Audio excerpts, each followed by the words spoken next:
A channel of your peace. Where there is hatred, let me bring your love. Where there is injury, your pardon, Lord. And where there's no true faith in you, make me a channel of your peace. Where there's despair in life, let me bring hope. There is darkness, only light, and where there's sadness, ever joy. Oh, Master, grant that I may never see so much to be consoled as to console, to be understood as to understand, to be loved as to love with all my soul. Channel of your peace.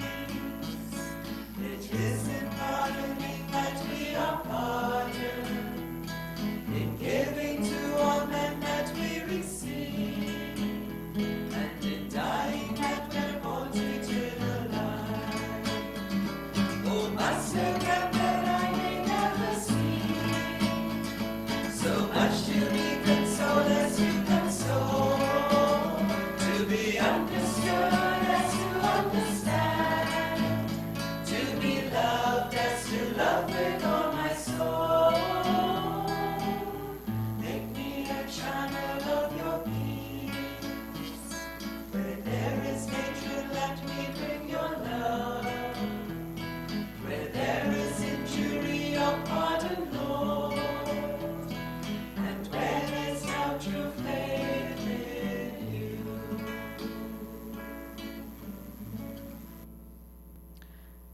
And that is indeed our prayer, that you, O Lord, will make us instruments of your peace, that we may sow your love, that we may bring light, that we may spread joy. If you're tuning in for the first time, you are watching a program of the Nonviolence movement. And we gather every first Tuesday of the month to share with you a teaching on nonviolence. And for the past few months, we have been going through a pledge for nonviolence. And each time we gather, we have been tackling one particular aspect. And tonight we will continue taking a look at that. And joining us is a live studio audience, and I welcome you to our program. And I welcome all of you who are viewing. Tonight's particular topic will look at the entertainment that we select for ourselves, whether it's a movie, a music, book, a game. And we're going to look at how we can recreate non-violently, how we can select activities and entertainment that strengthen our commitment to non-violence and that promote a less violent society, and so avoid social activities that make violence look exciting, funny, or acceptable, bearing in mind our key message that non-violence begins with me. So taking us through these teachings, we have been very privileged to have Sister Julie Peters, and we are happy to have her with us here tonight. So welcome, Sister Julie. I'm going to hand you over to her, and she's going to share with us a little bit on how we can choose entertainment that is non-violent, how we can spend time in recreation that is non-violent. Welcome. Thank you. Good night, everybody. And a blessed new year to each of you and to all our viewers.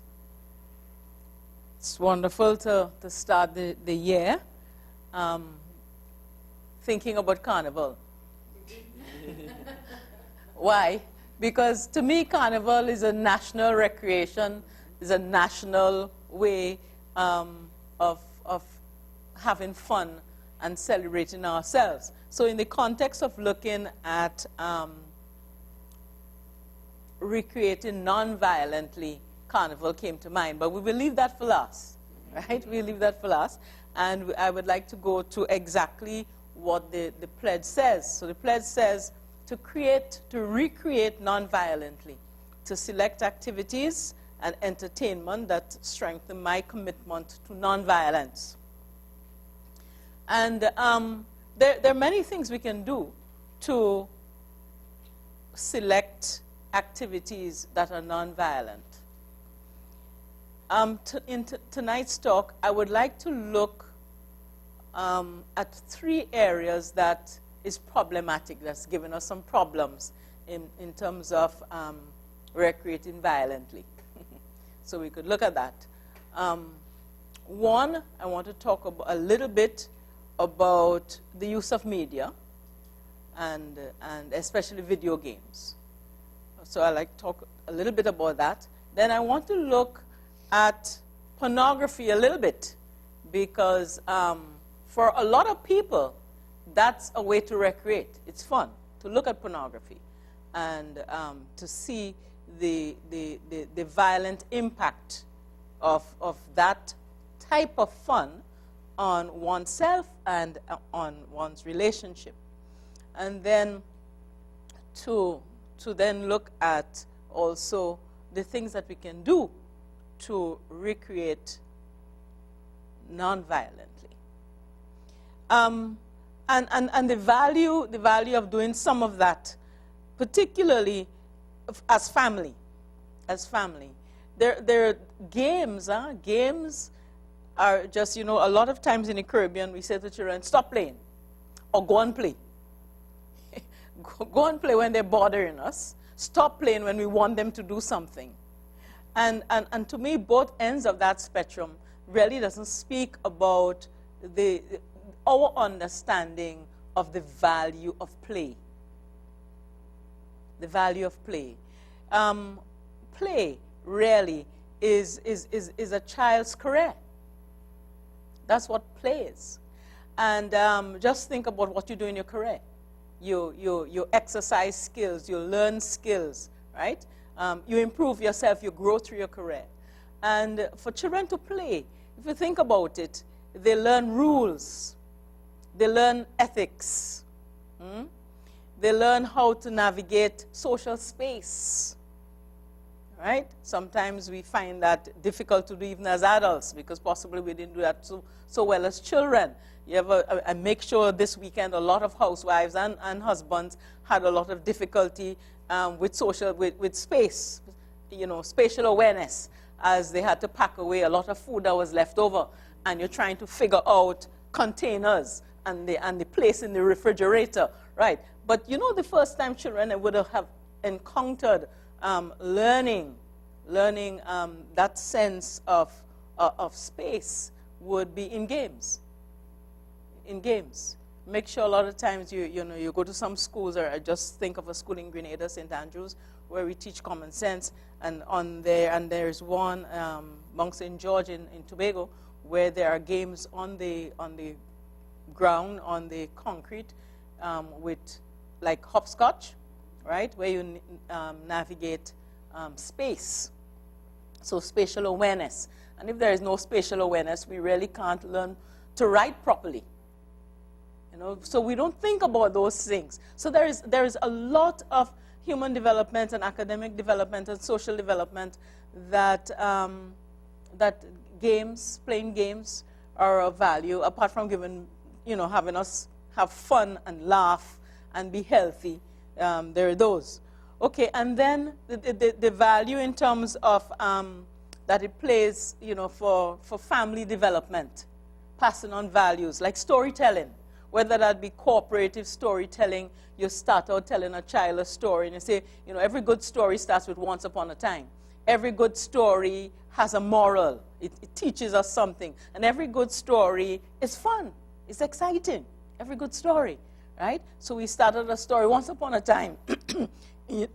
excuse me, there was an old lady. And guess what's her name? And then the child would tell you the name. And then you know where you want to take that story. And nobody wanted to help her. But guess what? There was this one little boy, right, who came and he saw her. And he felt sorry for her, right? That pity that Christ always feels for people, that little boy felt it. And guess what? What he did? What do you think he did? Incorporate his story. And the child would add. And so he helped her. Right. He took a bag from her. And he started to walk as slowly as she was walking, because he didn't know where she was going. So he had to wait for directions from her. And you build the story. And in building the story, you develop a relationship with the child, but you're also teaching the child a value that they want the child to learn, and you're making it interesting. So storytelling. So when we're talking about recreating non-violently, I really want families to remember that you can tell stories. And for that, you don't even have to buy a storybook. You can make a story. Children also love to hear stories from their age group. So if you might be 50, but you want to tell them a story that when you were 4 years old, when I was 4 years old just like you, this is how I fell into trouble. And this is how I got out of trouble. Right? So children want to hear that, those kinds of things. So storytelling. And then we can read stories. There are, fantastic book of stories are biblical, the Bible stories, right? So that we can share that. Another area is board games. Board games, building things, whether that's Lego, whether that's whatever. I was looking at the child in Grenada. I had the Pache Benin, which is the other side of this program, Peace and All Good Couples.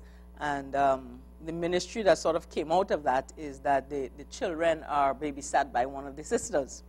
And we had just gotten a new tabernacle from Rome. And in the box, there were all these little white chips to keep the tabernacle from being damaged. And this little boy found it. And he went, and it became his modern Lego. He went, and it was just taken up one by one. But obviously, they hadn't got the edges to fit. But creatively, he did something with them. So, sometimes we think that, and we might be thinking even at home, that nonviolent recreation would cost us. It doesn't. I think that the nonviolent recreation is the one that's really free. It's the things that we do together. Like, what's expensive about telling a story? What's expensive about, taking stones and building something? What's about going to the beach? I did that a lot with my dad. Go to the beach and we would build sand castles, right? No snow in the Caribbean, but we have sand, right? So we can do that, or try to empty out the sea. Remember, you ever tried to do that? Try to empty the sea in the pool that you are making on the sand, right? You're 2 years old, you have your little plastic bucket, and you're trying to do that, okay? Great fun. So nonviolence. And the nonviolent recreation, if you look at it, a lot of it is community-based. It's not as isolating as many of the games that we have today. It's not as isolating. So it builds community, and it allows us to express ourselves. It allows us to learn from others. It allows us to negotiate. We don't think about that as another big value, right? In playing games, that that we can basically negotiate. What about games for couples? I always encourage couples, newlyweds, that have no children yet, that they should spend a lot of time playing. Because when we play with each other, we get to know each other. It's a way of preparing ourselves for the next stage of family life, which is having a child, which is bringing somebody else into the picture. But, to know how you lose. Could you lose graciously? Just as when you win, Could you win generously and celebrate that? But when you lose, it tells us something about how competitive we are. It tells us something about maybe even humility. I see some people passing eyes around here. I don't know why they're doing that. I don't know why they're doing that. But it tells me, you know, some people, sometimes we learn most about ourselves in the dynamic of game. I'm going to say something here that possibly I would not have said some months ago because I would frighten some people. But when I do assessment for people entering religious life or priesthood, one of the things I purposefully do is to invite them to play a game. Because I want to see how they're negotiating. I want to see how they're taking the losses. I want to see how they are inviting others into the game. I want to see how they want to bring that game to an end. And each one of those things I've just mentioned has a particular importance in religious life and in terms of service to God and service to other people. I want to see, are they going to just walk out on the parish when things go wrong? Walk out in the religious community when things go wrong? Walk out in the marriage when things go wrong? How are they going to negotiate? Express their feelings in a non-violent way, in a way that it reconstructs the relationship. You know, everything that happens to us doesn't have to demolish or break down or destroy. It gives us an opportunity to reconstruct.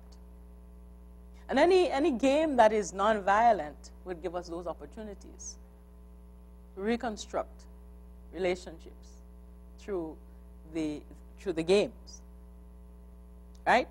So it's a good time to, as family, it's a good time to make sure parents can say that, you know, when I watch this one play, I know what kind of child this one would be, right? I think families do that all the time, and I think we do that too.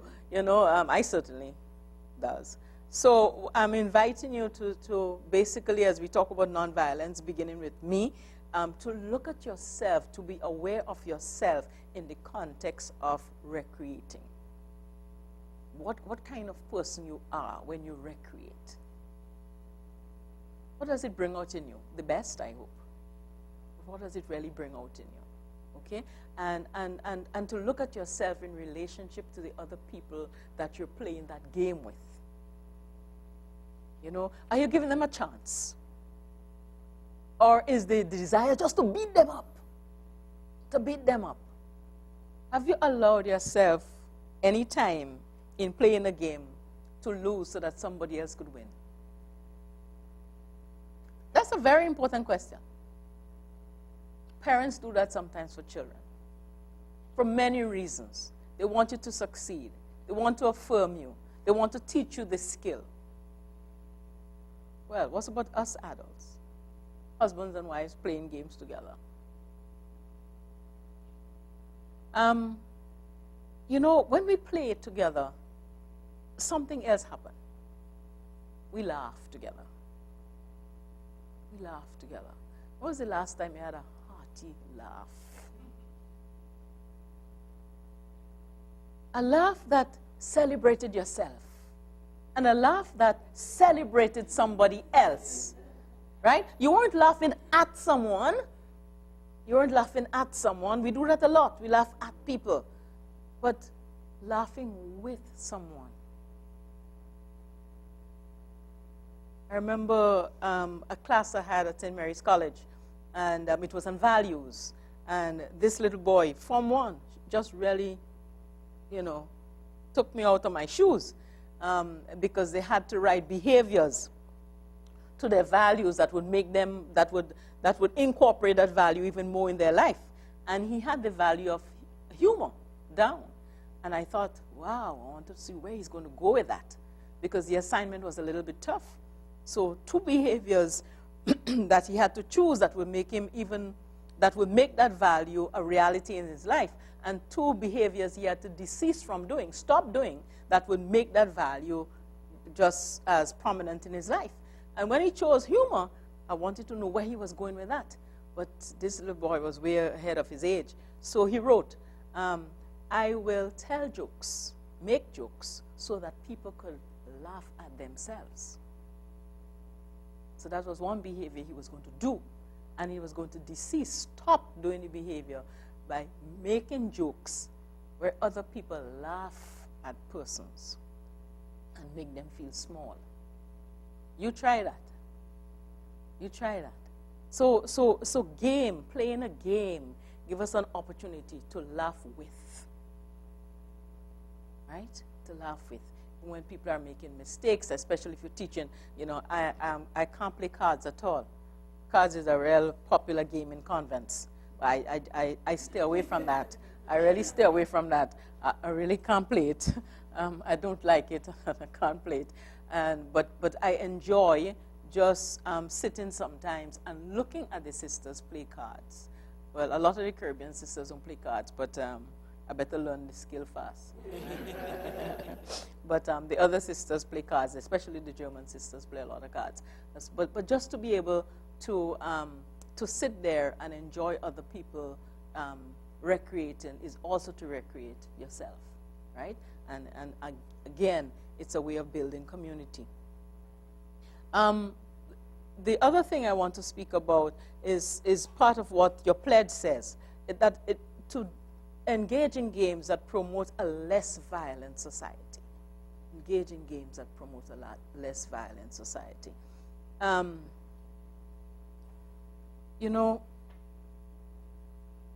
lot of our East Indian families in Trinidad enjoy the river. If there are a few times when I'm in Toko giving a retreat and I'm coming down, and it's just a joy to see the families at the river. I only have one thing to say about that. When we enjoy and we recreate ourselves, and that's not just for that community and the river, that's for all of us, using whether it's the walking around as a way of just enjoying the environment, whether that's using a park, whether that's using anywhere. I think we also have to do that in relationship to the environment. Our last talk was on the environment. So we could enjoy ourselves, but we don't have to litter. We could recreate, but we don't have to litter. Everybody don't have to see evidence that we were there, right? Because we should remember that other people are coming likewise to recreate. So to promote, that whole holistic approach, that no matter what we do, it's leading the entire society to less violence. So even to recreate in a way that the area or the place we're using, we're not being violent to it at its expense. That we enjoying the park, but we're going to leave the park clean. We're enjoying the beach, but we're going to leave the beach clean. We're enjoying the river, but we're going to leave it just as clean, right? I have a phrase that I always use. I made it up myself. We have to increase as a Franciscan. I believe I have to increase the face of the earth. Just don't only take from the face of the earth, but increase the face of the earth. And what that means.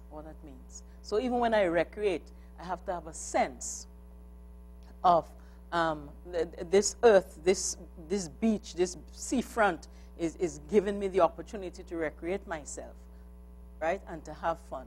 What do I do in return for it? How do I treat it? What is the exchange there? There's the exchange with me. How do I exchange with it, right? So that's something to think about.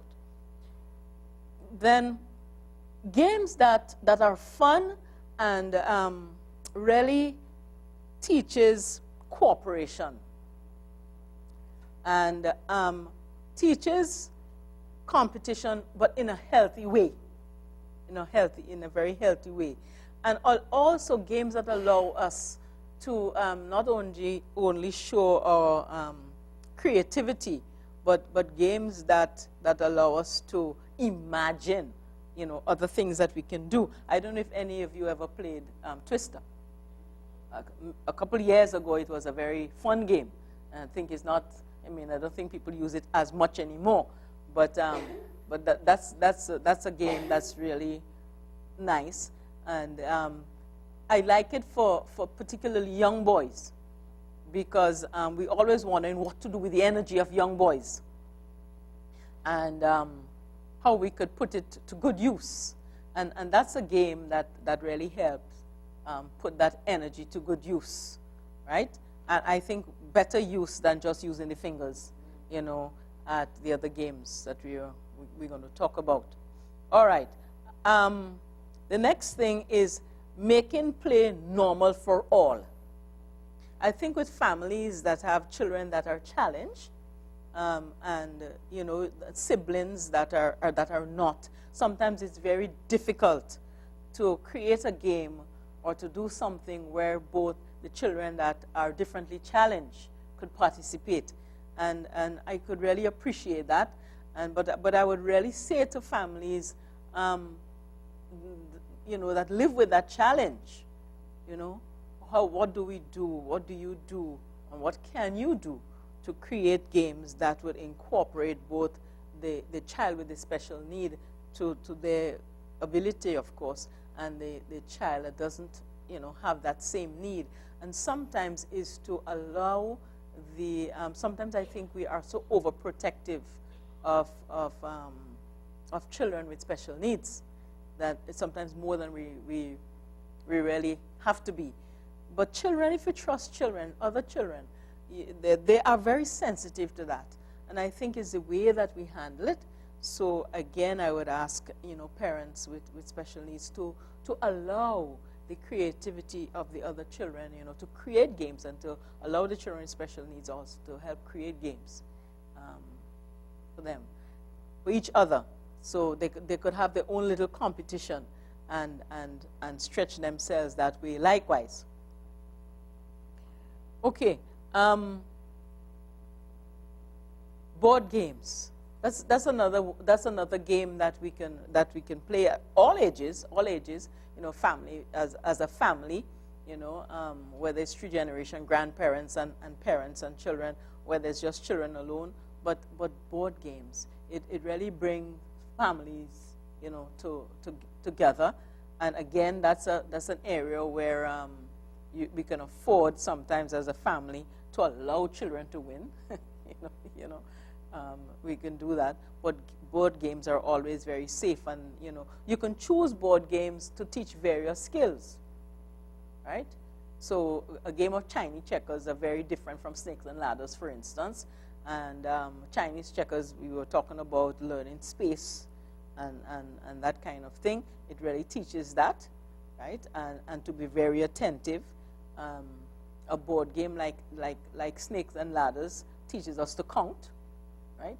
So it brings in the math, and it really teaches us when we have to go down that snake tail, go down that ladder, right? Is not as exciting as going up the ladder, right? It's not as exciting. So, you know, how we deal with that? How we deal with that?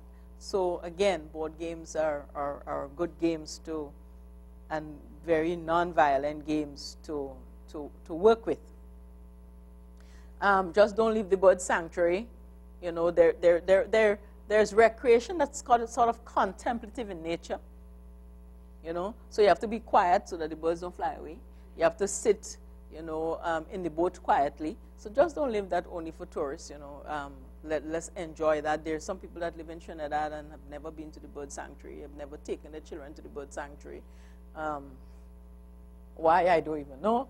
But you know, but doing things like that, you know, to really have people enjoy that. Beach,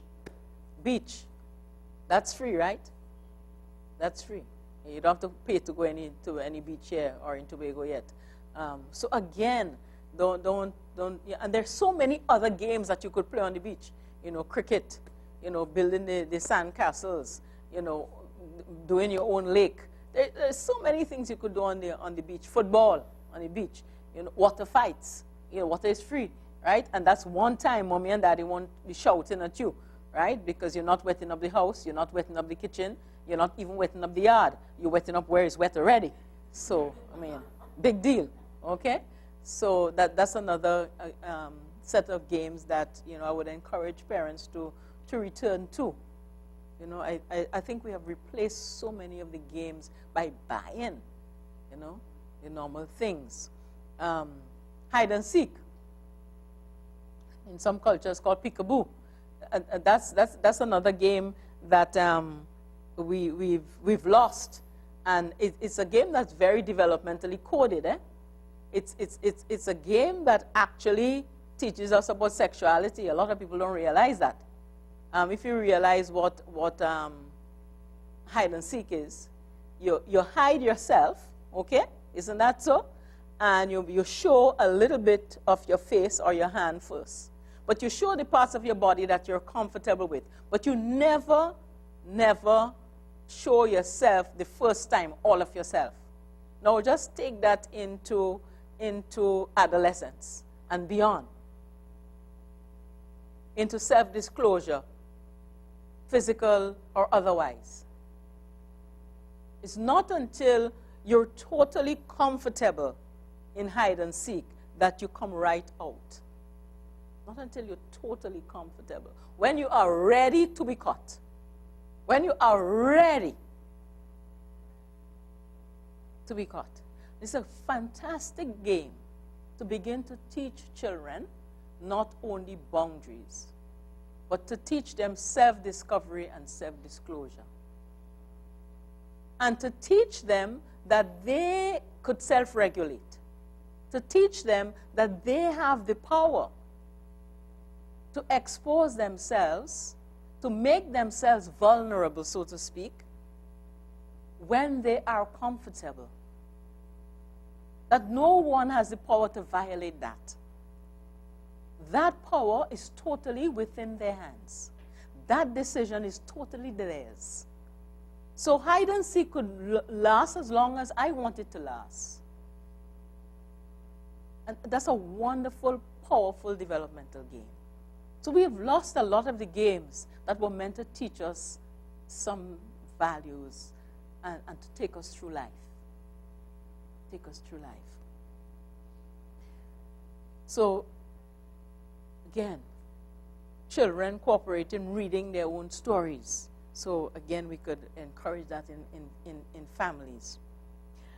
Avoid social activities that make violence look exciting, funny, or acceptable. So there are lots of games, especially video games. And tonight I'm not going to talk so much about music, but there is that too. The lyrics that speak very, very violently about who to burn and who to kill, and the racial discrimination in it, and the class structure in it, and all of that in it. So that's a whole different talk. But I know we use music to recreate, to listen to, you know. A couple years ago, I went to I think it was McFarlane Monday, and one of them, and I got so upset I couldn't sleep. I got so upset at one of our artists who was singing "Whine Like an Animal in the Bush." Make sure you all know that, right? You know who I'm talking about. But I was so upset at the imagery of women and what sexual intercourse had become in that song, you know, for the bush. And you know, and I thought, I juxtaposed that with a marital bed, I juxtaposed that with a woman's body, I juxtaposed that with a man's body, I juxtaposed that with love and what it's supposed to be. And I thought, wow, God. So I went home, and I always like to use my anger in positive ways. So after I'd been really, really angry, I got up. I couldn't sleep, as I told you, and I created a whole retreat. The retreat is called "My Body is Beautiful, Holy, and Limited." That there is a limit, and when we get to pornography, I'll talk about that a little more. But there is a limit to all of that. You know, you know, we should. And I really hope that this carnival, as you listen to things, you should protest as part of your nonviolent action. You should protest the lyrics that really degrade, that is violent, to whatever. To whether it's a group whether it's a gender, whether it's a particular dimension of our society. To become conscious and to choose to pledge to live non-violently, if you're really doing the work of it, it's going to give you different ears. You're going to hear things that you didn't hear before. You're going to hear it. And it's going to bother you. You're going to see how violent it is. And it might be on the lips for you to even say it, and you're going to pull back yourself. And make sure that has started happening to you already. If you're really paying attention, you'll hear something and you say, God, this is violent. This is language, you know? Kill two birds with one stone. Every time I hear it, why you want to do that? You just want to plant two peas in a pot, right? You want to do something different. So to look at the games that our children play and to really pay attention to that. So we're going to spend a little time just talking about that. You know, Christmas is just gone. It's a good time to reflect possibly on the games that you gave to family, you gave to children. They did promote a sense of peace and non-violence, or do you even know? Do you even know? You know, what are the video games? What are the ratings? You know, just what? Or buy it because it's lovely, because it's good. So, video games and children. Let's talk a little bit about that. There's a lot of research out on it. There's a lot of research that's there. So the first responsibility really is to look at the rating. Look and see, is it good? Is it proper? Now, I am not bashing video games at all. I am not, right? They have their value. But what I'm saying, in the context of what we're doing tonight, that we should look at the games and see, is it promoting violence, or is it promoting peace? What is it promoting? Okay? And if it's promoting violence in any form, whether it's cognitive, the way we think, whether it's behavioral, what we do, whether it's what we say, then we should really think twice about giving that to our children. We should really think twice of doing that. So again, for parents, one of the things I should have put it up on the website, but the National Institute of Media and Family, right? Their website, www.parentfurther.com. It's a very good website for parents to go in order to see what are the video games that they really shouldn't buy and what are the excellent ones for people. So I'm going to leave it with the center, and whenever they're playing this again, they could always put it. But it is www.parentfurther.com. Okay? That will help parents a lot, because I know sometimes parents are lost as to what to do, and you feel badgered, and you don't want your children to be different. The neighbor children have games, and that one have games, and those, you know those kind of things, and we really don't want our children to be different. But check out the video game rating, and search for individual games rating likewise.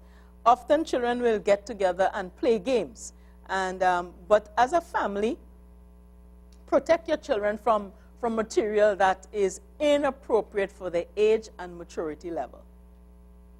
That is a big challenge, to protect your children from material that is age inappropriate.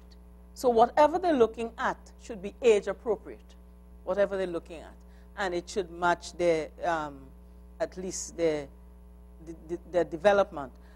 Decide as a family what boundaries are for video games. What are your boundaries for video games? So what would you, especially if you're a family that basically has taken this pledge, if you're a family that has taken this pledge, you know, what are the boundaries are you going to set? Are you going to allow games with content in your home that is unacceptable? And by that I mean here, because I'm talking to you as people who have taken a pledge, games, you know, with language, for instance, or content that will compromise your family's nonviolent pledge. Why are you going to take a pledge and then you're going to promote games in the home or bring games into the house that compromises the pledge that you're asking the children to live or that you're living? Doesn't make sense. So is it in any way going to compromise that? And I would say that would be a good measure. If it's going to compromise that, then desist from doing it. Don't buy it. Okay? Are games with profanities okay? So that's another question, right? A lot of the games have all of these cuss words in it. A lot of the games. And, sometimes, I'm in the market or in the supermarket, and adults just cussing. And there are little ones right by them. And I want to know why, And then sometimes you have it in the games. So again, I am not telling you as a family what to do. I'm just raising the questions for you. That's all I have the responsibility to do, raise the questions. But I can't tell you how to run your family. But you need to make some decisions. And the decisions really should be value-based. And values here relate relate to your religion, what you profess to be, right? It relates to the value of your country. And now it relates to the pledge that you've taken.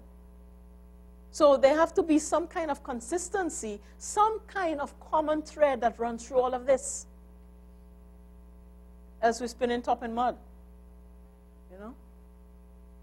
Will your children share a video game system, and how will that work? That's another thing to speak about. Because it gives you an opportunity, if they're going to share a video game system, to help them learn how to negotiate. So it could reinforce the pledge that you have taken, but it needs a discussion, right? It needs some talking with and talking about, and again, discussing the values there. Group video games. So your children are going to ask you to go to other people's homes. They're going to be playing group video games. Do you know the boundaries in the other person's home? Have you shared your boundaries with them? Do you know what games that they're going to play? So, again, a discussion. So I'm not speaking against those things. I'm just saying, how do we make it work in terms of nonviolence? Are we clear about that? Are we clear about that? Okay? Know the negative side effects on video games. Know the negative side effects. You see the faces of those children? Sometimes we get ourselves in trouble. We buy things that put us in trouble, put our children in trouble. As a therapist, I could tell you plenty of stories about how buying games for our children. So let's see some of the negative effects. Some children that look at material that is age inappropriate, they come up with nightmares. They can't sleep, right? I even know that in the context of a younger boy sending to a very young child, his age, likewise, pornography on the phone in school. And what he saw disturbed him so much he couldn't sleep. Age inappropriate. He saw it as violent, and that's what it is. Pornography is violent. Foul language. Start using it. Where you heard that? Not in my house. The game? Right? Increased use of violence to solve problems. Because that's what they see. They don't see negotiation unless you buy games and you read them stories where there is negotiation. But if it's violence that's used to solve a problem, that's what they're going to learn. Well, just think about the impact of that 10 years from now or less. we're setting them up. If they want to teach them violence to solve problems, we're setting them up to end up in the hands of the police. Right? Aggressive play behavior. So a lot of the research is showing that children that really look at violent video games and play violent video games, their behavior become much more aggressive. There is a desensitization that takes place. We get used to the violence. So it's no big deal. So what are you complaining about? Unrealistic fear about their safety. Sometimes that's... so what we do when children have unrealistic fear about their safety, then they have two extremes. Either the anxiety level is so high that it's hard to cope with, or the other end of that, the unrealistic in terms of where to go and where not to go, what's safe and what's not safe. So that's another thing. Lack of empathy. Lack of empathy. You know, there is something that happens in all of us human beings. When we see pain of any kind to humans or to animals, something click. And our most normal, mature response is to want to do something. Remember, we weren't born with empathy. Empathy, just like conscience, is developed rudimentary, right? But if I am looking at things that numb me and desensitize me to pain, then I won't be empathic. I won't be able to develop this skill. And I've seen it, sad to say. I've seen it. Just this very last semester, a boy was pushed by another boy from his classroom to the corridor, and he fell. And another class just got out of their class. And one boy just stepped on the other one. And I held him and I said, "What are you doing? What are you doing, man? What are you doing?" And he said, "I walk with my head up in the air." I said, "That doesn't matter. Didn't you feel something that was softer than concrete? Didn't you feel?" So that's what I'm talking about. You see someone on the floor, lying flat, helpless. What should kick in is that desire to help, to rescue, not to create more pain. So that's what we're talking about. So when we have games that we start seeing and playing from 3 years old or even younger these days, then it's much more difficult. The hero, the perpetrator is celebrated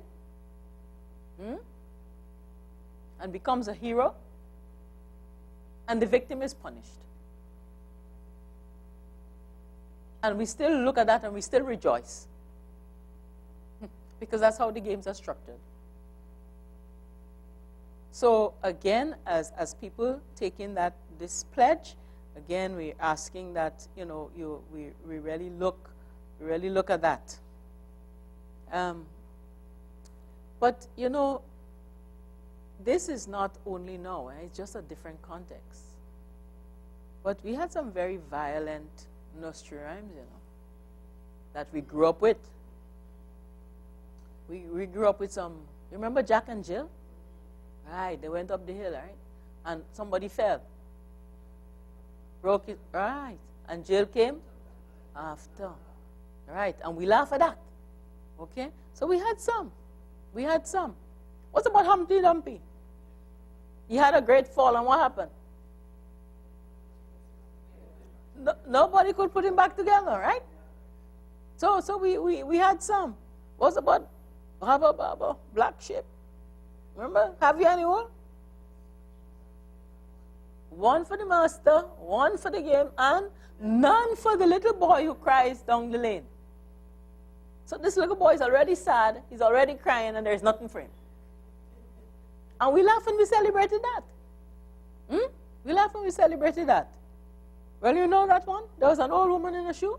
She had so many children, she didn't know what to do. So what she did?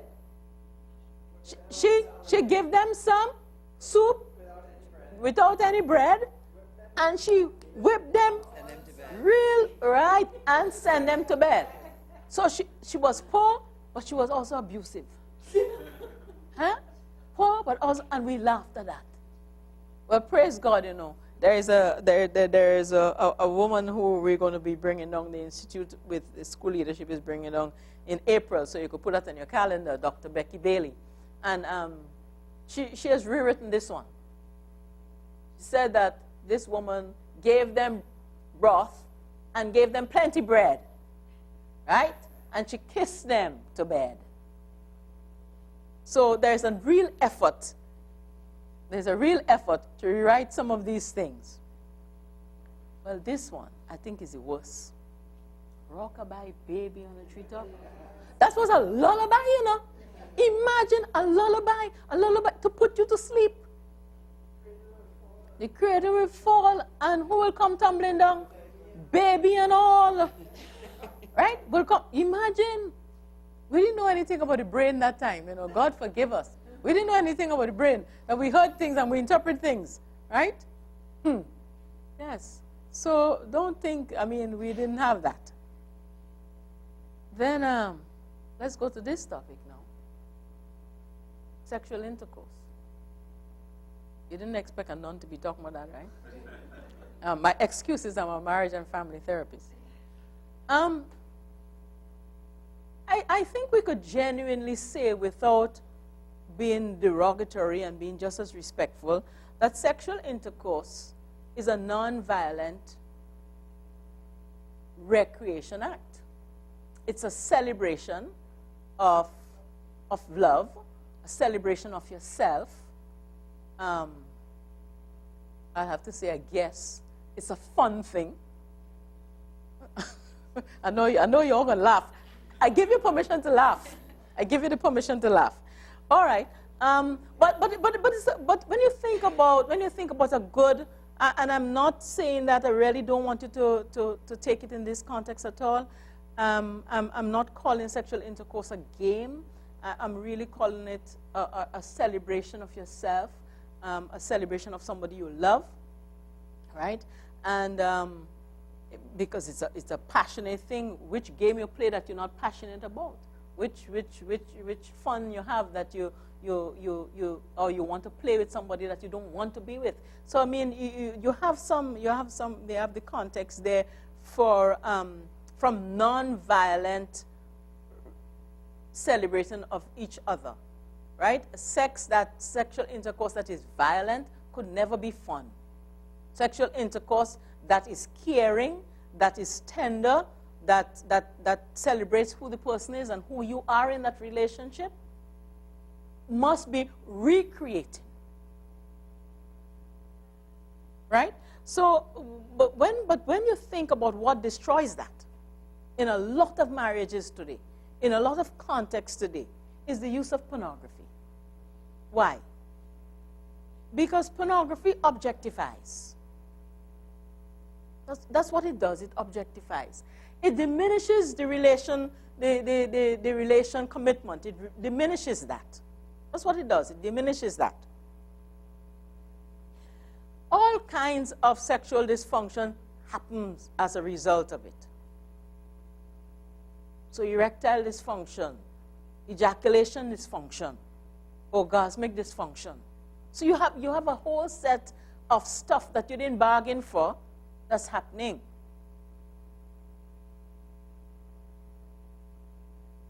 And the other thing that's happening is because pornography is intense, pornography is hyperactive, you develop the need to have more and more. Well, a human being really can't meet those needs. Remember, that's why I said a developer retreat that says the body is beautiful, it's holy, but it's limited. The body is limited. So, you know what Photoshop could do with a human body and make a leg look like it get there, and it could get there. The human being just don't have that capacity. Just don't have that capacity. And with you see, with the hyperactivity and the intensity, all that happens in terms of the brain is that we just, you know, we get a dopamine and an adrenaline rush. It's no different than a big, you know, a good sniff of cocaine. You get that rush. But, I mean, we don't get that rush with people that we love. People that we love and people that love us, what we get is the rush of trust, of support, of fidelity, of commitment, of always standing behind your back. It's not just making you happy, if happiness is the word, for 5 or 10 minutes. And therefore, it can't be part of a game. It's a real celebration of a relationship. It's like we've done something, you know, and we worked hard all day, and we say, tonight, let's recreate. Let's have fun. Let's recreate. Let's relax. There's nothing abusive about that.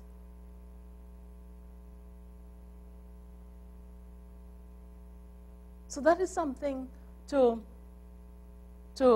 those of us who have taken this pledge and those of us who have not. It is a problem in the society. You know that Trinidad is one of the heaviest hitters of pornography in the world, per capita. And that is never really spoken about and taken up with any, it has not been taken up with any consistency or passion.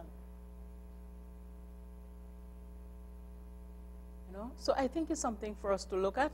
And then, you know, that's what it provides. You know, as I said, the powerful hit of dopamine and so the use of pornography may spice it up, but we just can't have fun out of people's bodies. Carnival is upon us, the national recreation.